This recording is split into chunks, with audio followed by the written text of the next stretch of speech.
අර දැක්කනේ නායකහන්න ගම් වතුර ආපු වෙලාවේ මම දැක්ක මේකටත් මට කියලා තිබ්බ ඔය එක ගෙව්වා. අර සුනාමිය ආපු වෙලාවේ කොන්ක්‍රීට් බිල්ඩින් ගොඩනැගිලි ගලවගෙන කියන ගාල්ලේ බුදු පිළිමේ කී දෙනෙක් එල්ලිලා හිටියද?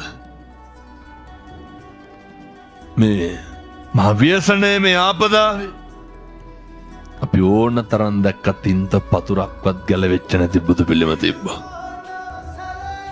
රේල් පීලි එල්ලකුරට ඇඹරුන් නැද්ද?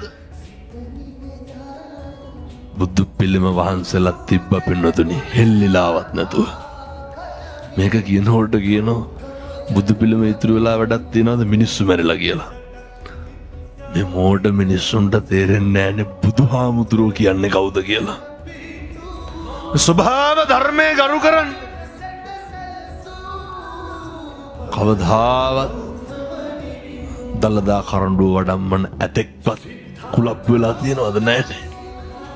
සත්තුත් ඉක්මනෝ.